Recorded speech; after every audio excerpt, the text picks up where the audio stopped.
Yeah, so let me share my screen. We can go through it. Okay. Yeah, let me know if my screen is visible. Yes, Shubham, this is Yes, visible. Shubham. Okay. Okay. Fine. Okay. So let me start with giving a quick introduction about myself. So I am a 2018 batch pass out of IT branch from MIT Meerut. Uh, so I'm a certified Adobe professional and I'm working as a front-end developer with GSpan Technologies. And currently I'm working for a US-based brokerage firm, which is actually a top five brokerage firm in US.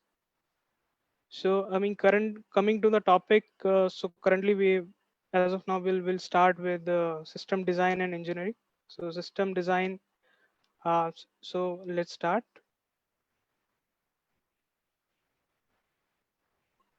Okay. So what is system design? If you break down the term system design, the two terms which you get is system and design. System is basically any assembly or any arrangement of components or entities. You can call it servers, APIs, to fulfill any functional or non-functional requirements for a system. And design is basically to efficiently use those components, use those servers and APIs in order to get the best result and efficiently we can use it. So this is what a system design is. Okay, so let's start. So today we'll see each and everything. We have multiple concepts there are on system design. We'll see each and every components, each and every concept with a very realistic approach with a real world example. So consider you have opened a fast food corner anywhere. You have started up a new restaurant nearby any street or any locality. So you have once you start up with a restaurant, what you have? You have a chef, which you pay around 5,000 rupees per month, just a considerable amount. And currently, when you start any restaurant, in first you are getting only 5 orders per day. Consider, and eventually when you start getting progress, you start growing your business. So you started getting in place of five, you started getting 10 orders per day, and then you start getting 15 orders per day. Consider, so when you get 15 orders per day and your chef is still getting 5,000 rupees per month, which he was getting for 5 orders as well. So in this case, will the chef be happy to provide 15 orders per day, or he will be happy to provide 5 orders per day in the current amount? So he will be able to provide 5 orders per day since he was getting five as well. And so now the chef is not happy with the work. So whatever he work is getting. So to make the chef happy as a good manager, what you can do is you can ask him to work hard, even though you can pay him more. So you will ask the chef to work harder and harder, and you will pay him more. So consider now you have increased the salary of the chef to 15,000 per month for 15 orders per day. So this type of scenario, this type of increasing the salary or increasing the specifications or any sorry, someone is raising hand.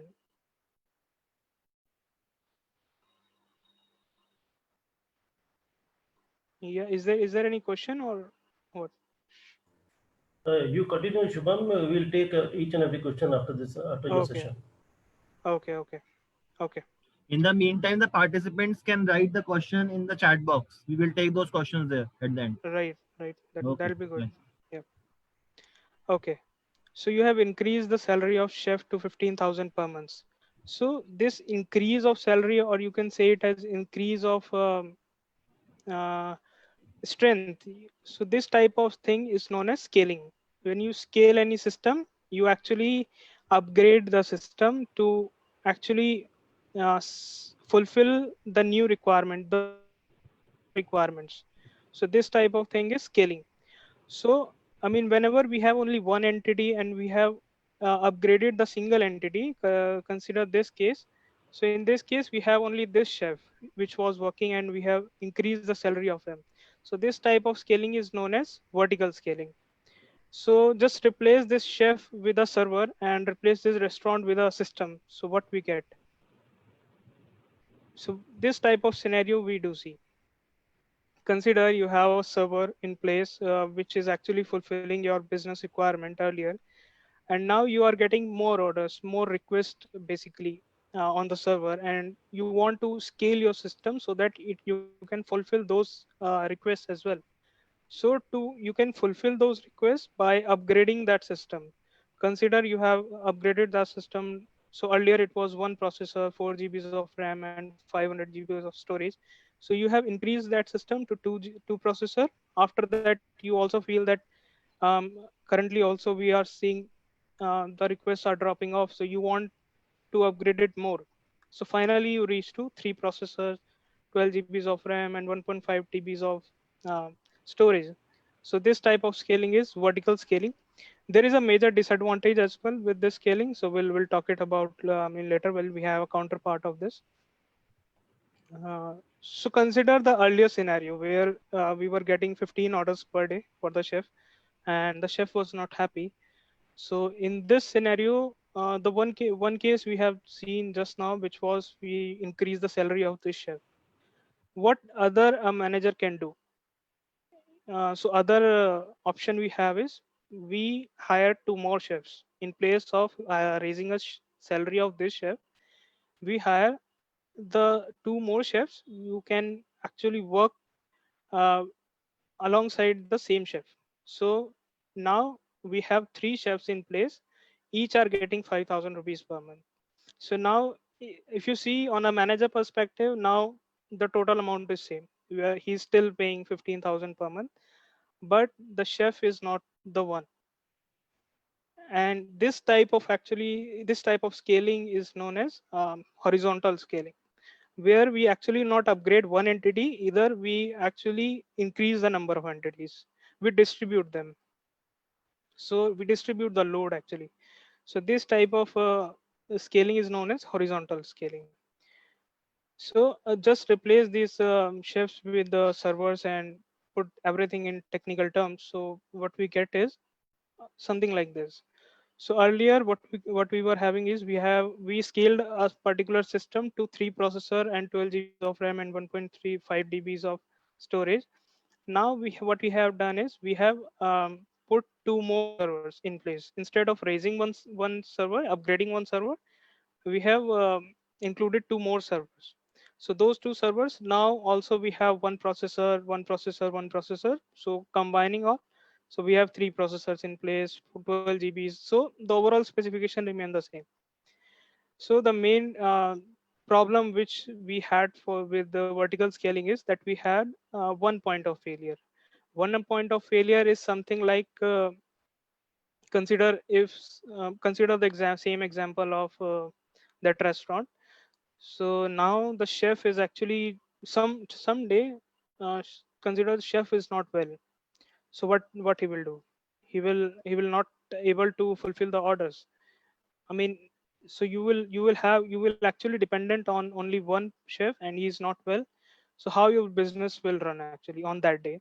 So you will not be having any business on that day due to that chef is not well. So what you will do? So instead of having one chef upgraded, we had two more chefs. Consider one chef is not well, the other two are there. So we'll have a requirement fulfilled. At least minimum work they can do. At least they cannot fulfill 15 orders, but 10 orders they can fulfill. So I mean that is how we are going for scaling. So I mean let's compare both the scalings now. So horizontal scaling versus vertical scaling. So if you see, horizontal scaling is when we are adding more entities, and vertical scaling is when we are upgrading the single entity. So the differences, there are a lot of differences when we go for both the approaches. So consider a horizontal scaling. When you have horizontal scaling, we have more number of entities. So I mean that system become resilient. Resilient in terms that it will not fall easily. It will not fail easily. We have multiple entities. If one entity is not working, we can reroute the traffic to other one. So overall things will go on. Whereas on vertical scaling, we have that single point of failure. Whenever there is some issue with one server, so that actually will fail and everything will collapse for that particular duration on which that server is having issue. Second thing is speed. So I mean, if we consider horizontal scaling, we have multiple servers which are running some system. So there we have network calls. Network calls are we are actually hitting any API on other server just to get a response. Whereas on vertical scaling, we are actually have everything on one system. So we actually not going for any API call. Instead, we have inter-process calls. So we have different processes running on one system, and we are just connecting each and everything on based on those processes. We are not going for any remote call procedure or remote procedure like that. We are not actually, yeah. So we are not actually going for any new server to get a request. We are actually in inside only a one machine. We are doing every operation. So it is like that. Third thing is data consistency. This is actually something we should consider. You have a transaction pending, and that is actually going through either a vertical scaling and a horizontal scaling.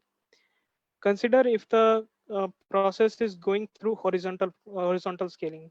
So whenever you have a transaction, you actually have a atomic process. You actually need to lock the system before that process will not terminate. Before that transaction will not complete, the process will keep on moving out. The process should not fail. So you should lock the system. So consider for horizontal scaling, we have 10 servers. So you cannot lock 10 of the servers at the same time just to get a single process running. Whereas on vertical scaling, you have only one system. So you can easily do that. So that is the main differences between horizontal scaling and vertical scaling. Coming to second thing. So now consider those three chefs which we hired. Now these three chefs are good with different things. Consider chef one is good with noodles, chef two is good with pasta, and chef three is good with burgers. So now when our order come to you, what exactly you will do? How will you route the traffic? How will you route the order? To which chef you will hand over that order?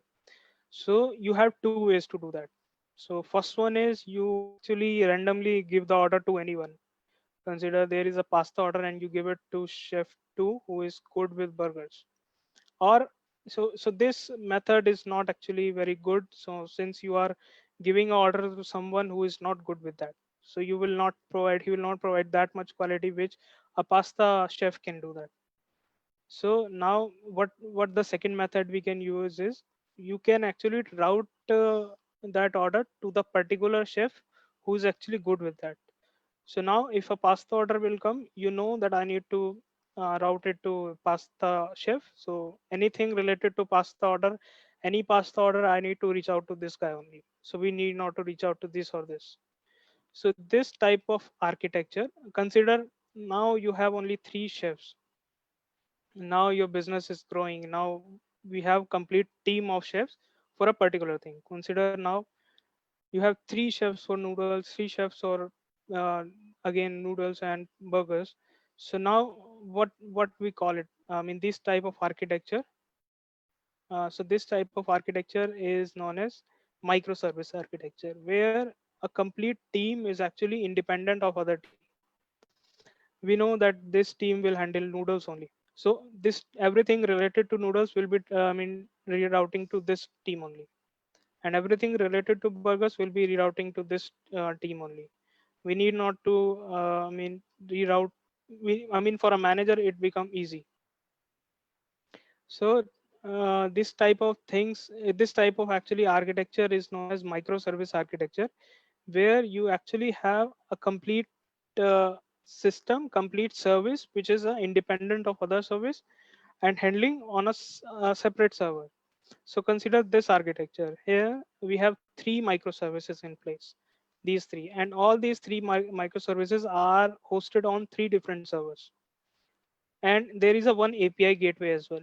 So now how the request will flow is an end user will submit a request to API gateway. He will not reroute to microservice 1, 2, or 3. The API gateway will decide which microservice the request should reach out to. So this type of architecture is a microservice architecture where we have different processes running on different servers and connected through a gateway on which a customer can hit a request. So coming to next concept, so these are different concepts which are involved in system design. So coming to next thing, so consider you have your restaurant and on some day the restaurant faces some issues. You are not able to work on that particular shop. So and you have two types of orders which we are coming: dine-in orders, which are actually where you ask the chef prepares the food and serve it on the restaurant itself. And second is delivery orders, where you actually deliver something to the customer's place. Consider you have some issue during that day to that particular shop. You have any electricity outage or you have any construction going on in just outside your shop, so you cannot open your shop. So what you will do, your shop will not work that day, I mean in a normal system. So to overcome this problem, so you what you can have is you can have a backup shop on which you can actually provide at least the deliveries. So consider you don't have any dining facility on that restaurant, your backup restaurant, but at least you have a delivery service.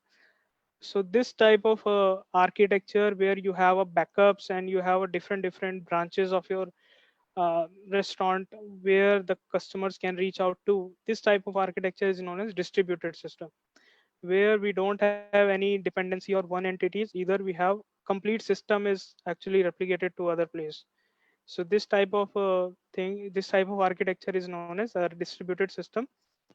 And actually there are some communication happening between both of them.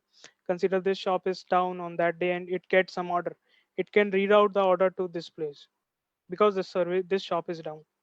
So yeah, so if we replace this shop with a system, what architecture we get is this, where we have certain microservices running on one system, certain microservices running on second system, and certain microservices running on third system, and all three are running simultaneously.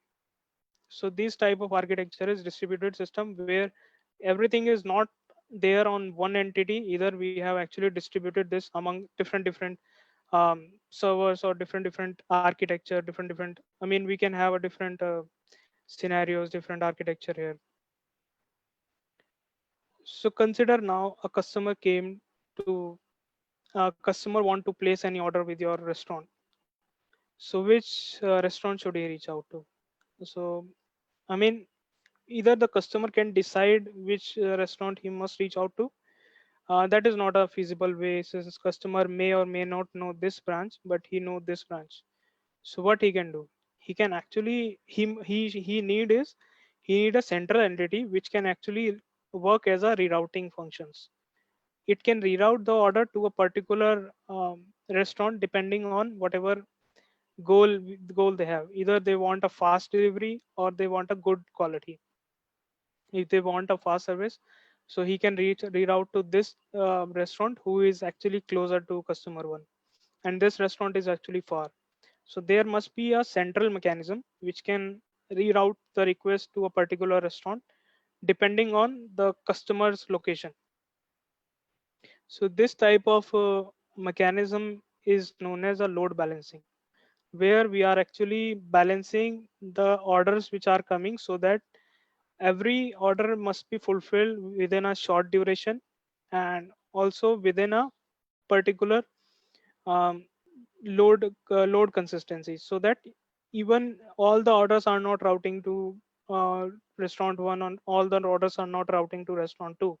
Even we are actually distributing these requests so that everything will work fine. We have some orders at location 2 and location 1. So if we see it in a technical terms, so this is how a load balancer look like.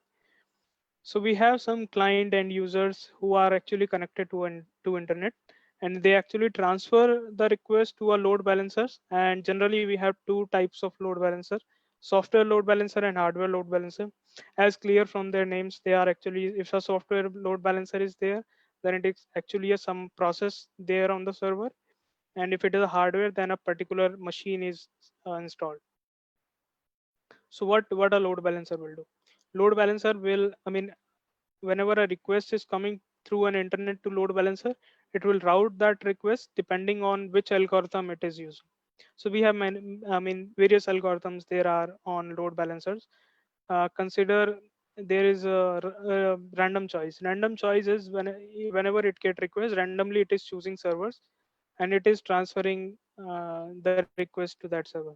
Second is we have a round robin. Round robin is whenever first request it comes, it will transfer it to first. Second request come, it will transfer it to second. This type of I mean, one by one it will serve the request to particular servers. So this is what we call it as a load balancing.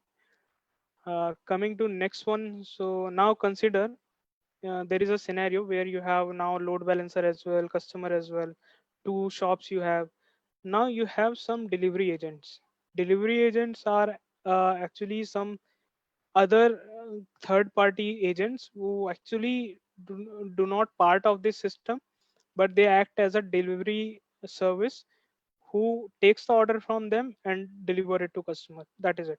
So they actually not dependent on which restaurant it is, what food they are um, delivering or something like that. So what I mean, how we actually do it? So now he is actually, this delivery agent is dealing with these two restaurants.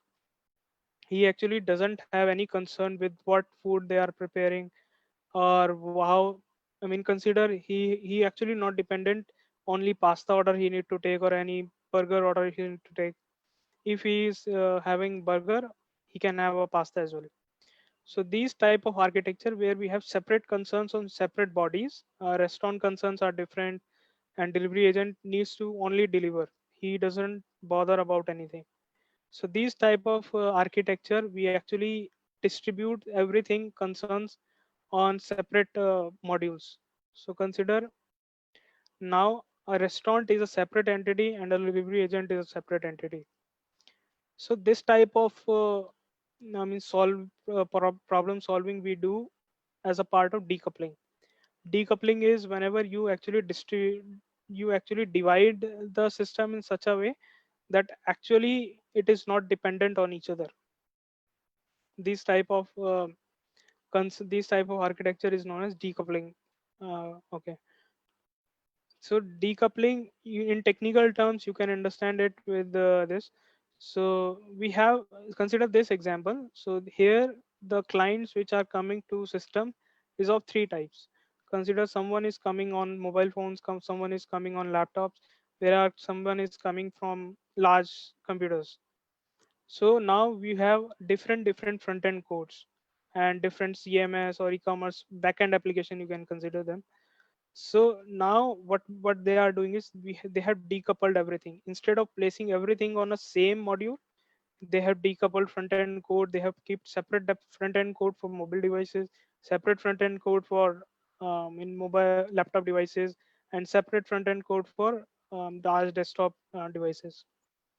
And backend as well, they have divided in such a way that CMS, whatever CMS, WordPress or AEM, whatever CMS the request is coming from, they have actually divide that up. And e-commerce, some e-commerce modules are also there, so they are also decoupled now. So everything is decoupled, everything is separated out in a different modules. So this type of architecture is known as decoupling. uh, Consider whatever things we are doing right now. Consider if something goes wrong, something didn't went well. So in that case, what exactly um, a manager should proceed to? Consider there is a policy of your restaurant that you can deliver any order within 30 minutes, whatever place you are in. And this policy somehow someday is broke. So now your customer received the order after 45 minutes. So how the customer will feel? You have kept him a policy. He's paying for 30 minutes and he's getting in 45 minutes. He'll not be happy, obviously. So this is actually not good for your business. You actually faces some customer trust issues. Customer is not trusting you anymore, and you faces some more issues in the business. So how will you overcome this such problems? So such problems can be overcome um, using when you actually track each and everything such a way that you actually know whenever your food actually left your kitchen, and when your food left your restaurant, when you food left for delivery agent. So these tracking of each and everything is known as logging. So when we log each and everything, we kept the date and timestamp of everything, whenever a food left your premises and when your food reached to the customer, so that you can have a track that where exactly thing gone wrong. So these type of things is known as logging. Consider this I actually put a screenshot of my Apache server logs. So these type of logs, if you see, so now if you see a particular log, here you will see an IP address. So these type of information are actually kept in this log event. A single line is known as a event, and where first you receive your IP address, from which IP address you receive the request, and then your date and timestamp, at what timestamp, then your time zone 5:30, then what request method you are getting, and what exactly is the request call, which protocol they have used, and what is the response code. So this type of logging is actually we get, and we actually analyze them further, so that we actually get to know where the things are gone wrong, and in the future we can actually improve them. So this type of uh, tracking method is known as logging. So this is a very basic thing when you log in each and everything. But consider if you actually you do not want to get into logs each and every time. So then what you will do? So you can have something called as system metrics. System metrics is whenever you have some graphs in place who are actually analyzing your log files and driving some statics graphs, some analytic graphs, so that you came to know that this is the time where something went wrong. So you get some alerts and something like that, that something went wrong on your system. So these type of things are known as real time monitoring, where you are actually monitoring real time. You are currently live monitoring the traffic and request response and each and everything, whatever things you are getting, whatever request response you are giving out. So these type of things is called as real time monitoring. Whereas other things we can do is analytics. Analytics is basically you want to know exactly last 5 minutes what was the trend, what was how many requests I was getting, how much traffic I'm getting on my site. So these type of things we can call it in analytics. Auditing is whenever you want to do some auditing of your system after certain points, certain time intervals. Consider every week you are monitoring your system, every week you are actually auditing it, you are actually seeing it, what is the memory usage, what is the storage usage you are getting, and then you are generating some reports so that you can share them with your management. So these type of things we see it as a part of system metrics. So let's summarize each and everything. So whatever things we have learned, we have discussed so far. So the concepts which we just discussed as a part of system design, system scaling, which we know that uh, if you want to serve more requests, you have to scale your system. Microservice architecture, when you are actually dividing each and every service into their own modules, into their with their own servers. So this type of architecture is microservicing. So load balancing is whenever you are actually balancing each and every load, so that you are not putting a complete load on one server. Instead, you are distributing them among a set of parallel servers. Second thing is second last thing is decoupling. Decoupling is whenever you are actually dividing each and everything, so that separate system should be handled with the separate management, and separate system should have handle with a separate management. It is like that. And logging and matrix calculation, as we just discussed, logging is tracking each and everything, and metrics is whenever you are actually going for some enhanced features of logging, that is you are analyzing logs so that you can real-time traffic monitoring and auditing your system. These type of things are in system metrics calculation. So what problems have we solved till now? So we have now overcome the overloading of requests. So we were getting more requests. Uh, we have scaled the system. We have decoupled each and everything. That is where we are actually overloading the request. Complex architecture we have solved so that we have no more a complex architecture. Instead, we have divided this architecture into small, tiny architectures. And then we have a real-time problems and issues by that logging and system metrics calculation. So till now, whatever we have studied, whatever we have discussed are as a part of high-level design. So there is a counterpart of it, which is low level design. Low level design is something related to your code. So whenever you are developing something, which class you need to take, which interface you need to take, how many variables you have to take, what are the signatures. So these type of design is a low level design where you actually doesn't bother about high level architecture, but you actually want to go through the process architecture or your code architecture, how your code should act, how your classes should be interacting with each other. So these type of architecture was low level design.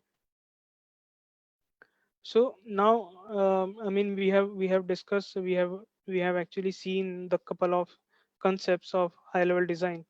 There are some great high level designs which you can go through, so that you can actually start with the system design. So some great system designs we have is WhatsApp, Facebook, and Instagram. These large systems, we have a great designs on them. WhatsApp, you will get to know how you are actually working with a chat based application without storing any chat on your system. You are storing each and every chat on your mobile device, on client end only. We are not storing any chat. Instead, we are just passing the message. So on WhatsApp, you can greatly understand that. And second is Instagram. Instagram is really good for social media, and having image handling is far better in Instagram. And going to Twitter, you can actually understand how tweets work, how they are actually saving those tweets, how, I mean, with a less response time, how they are actually getting the users and getting the user the good response. These things you can understand with the Twitter one. So these are just an example. You can go through them. These are available everywhere on internet. So this is what we actually understand and we actually see in the system design.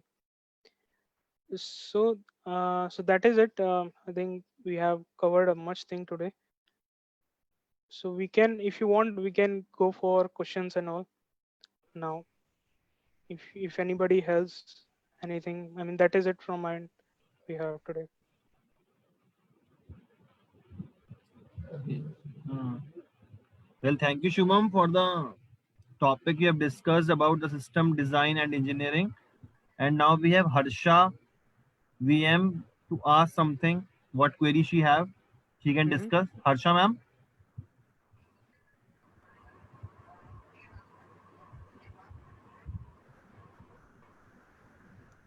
Harsha. Harsha, ma'am.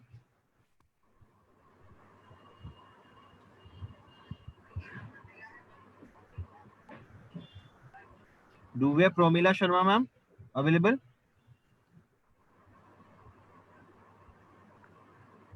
Ask them to unmute. Sir, they have unmuted. They are already unmuted. Only Harsha, ma'am, haven't unmuted. Do we have Promila ma'am here? Please come out with your questions if you are having in your We mind. have one more candidate, Lakshmi Khan Sharma sir. Nobody has written any question in the chat box. In case you have any queries, you can add in the chat box. That will be taken up by the speaker, Mr. Shubham Sharma.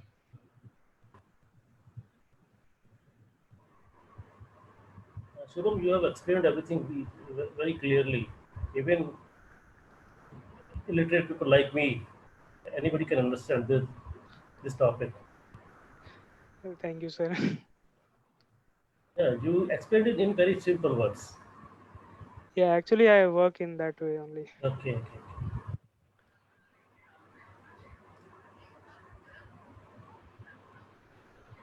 So these are actually very high level terms which we just see. So in my project, I see these terms quite often. So these are actually very useful terms, and when you go for a software engineering interview, these terms are really important. They can ask you how you will design a system design, Mhm. how you will design a Amazon like a service. So So as these I type of things will actually help you out. as, as of now, I remember you were campus placed in the same company, I think. Yeah, Oh, in starting, I was yeah, placed in this. that's great. You are still working with the same company. Yeah. Attendees, Well, please, anybody with any question, please come out with your questions. Sir, I will ask one question to Yes, Shubham. yes. Uh, Yeah. Shubham, I wanted to ask you, let us say somebody who is in first year or second year Mm-hmm. currently. Mm-hmm. So, which website or what material will you suggest that a student to go through to understand system and system metrics and system, System design. compilation? So Hello? sorry, I didn't get the question No, completely. for example, a student is in first year or second year Uh-huh. and Uh-huh. he's interested in system design, system compilation, as you Uh-huh. as you very well discussed in your entire presentation. So, Mm-hmm. what book or what websites or material you will recommend him to go through while studying? Books, we don't have much books for this. This is a very new topic, you can see right now. So books, as of now, I don't see any book. I researched on its own, but I don't see any books. But you can go for, there are various articles, as what I shown you in my presentation. You can go for a small architectures of systems. You can go to YouTube. YouTube, there is a guy known as Gaurav Sen. I actually studied a lot of things from him. So you can go through them. So yeah, I mean, as of now, we don't have much things to discuss to see on internet for this system design. But actually, if you want, you can actually see how a chat-based application work, how an Instagram work, and these things you can actually, I think, so these are actually very high level designs. So as a first year student, you can actually not, I mean, I don't know if anybody can go through them or, That I understand. So, also one more thing I noticed that while you Mhm. discussed good systems, there were a lot of international companies which were there. Yeah, yeah, So, which Indian company or which Indian platform do you consider as one of the best that can compete with the international companies? that are compete with an international service. So I can say Flipkart. Flipkart is a really good, you can say it as a complete competitor of Amazon. So Flipkart system is really great. You can go through internet. Internet has a lot of stuff about uh, Flipkart architecture. Also, Indian brand, you can go through some payment banks like PhonePe or Google Pay, how they work. ATM, ATM, Right, Paytm, big example. Paytm, the good thing is it is actually integrated with shopping site, some payment bank, and also the wallets, how wallets work. So everything you can find under Paytm. So Paytm is really good if you want to learn. So, Shubham, while you design a system, Mhm. what is the priority? The design should look fine or the security is the priority? So that depends. So consider if you are working for a stock brokerage firm or any financial brokerage firm. So in that scenario, security is the policy. Security is the key. You have to keep everything secure, even though your response time is getting somewhat high, but your security should remain. You have a lot of customers whose data is there in your system. So security is the key in a finance-based application. Consider you have a game.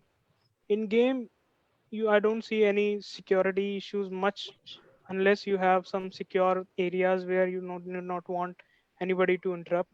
But basic security you can keep, and you can more concentrate on how fast you are getting things. Design matters for companies like Myntra or Flipkart or something like that. Security matters for financial companies like Right. Paytm or PhonePe. Finance, yes, finance companies highly focus on security. They have their money in them. They have customers' money. Anything go wrong, they have to pay customer. So anything can go wrong when you deal If you when you can you share one of the most challenging part or challenging job that you faced in your career? challenging job. I can say when I was actually a fresher and I was getting into Macy's. So Macy's was my first project. Macy's is like Flipkart in India. So US, it is very big brand. Macy's is a very, I mean, top 10 e-commerce, top 5 e-commerce of US. So my first project was in Macy's only. So when I got into that, there was a very large architecture of Macy's. I need to go through each and everything. So these type of system design concepts will help you out when understanding a great system. When you actually into some job, you are seeing some big project and you see some big architecture, you actually have some idea like here some decoupling is happening, here some load balancers are there. Load balancers are actually very frequently used in getting you into the big systems. So that is what most challenging was. Right, sure. Naveen sir, Yes, is there sir. any further question from students? I cannot see any question in the chat box, and I think nobody asked the question. Any question? I think then we should conclude the session. We should wrap it up. Yeah, also if anybody has any question, you can share it with me, or I can share my number with Ayush sir. He can share with you all. If you have any question, post it to Ayush sir. He can share it with me. Shom, thanks a lot. This is Vishwas Gautam. I am the brand head of the group.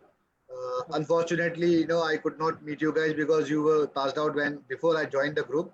But my congratulations to Naveen sir to have groomed students like you who are going and keeping the flag of MIT high. Thank you so much, Ishwar. And I Thanks, congratulate you for the fact that not only you have achieved, but you're still so very grounded. It does not look like that that you are at such a high and responsible position. You look like a student yourself, still willing to learn. I consider myself a student though. So my congratulations to you to have maintained this kind of attitude and demeanor. That's why he has reached at such level in a short span. Yeah, absolutely true, Naveen sir. So the students who are watching can imbibe this quality from Shubham, that however high you reach, the modest you are, and it will take you further high. The modesty will take you further high. So Shubham, all the very best for future. We would like that you will come back again in person when the COVID is we have no COVID endemic, and you can visit a campus Yeah, and definitely. meet the students live. So we'll wait for the day when you can come and visit us. Definitely, I love to do that. So all the best for your life. Keep going high, and so that next time when we meet you, you should be heading a big multinational, and we can proudly say that he is from MIT. So all the best wishes. Thank you so much, Shivam. Thank you, and keep safe. Yeah, thank you, sir. Thank you, Shwazji. Thank you, sir. Ayush, I am wrapping up. Thank you, Ayush sir. Yeah, sure, sir, sure.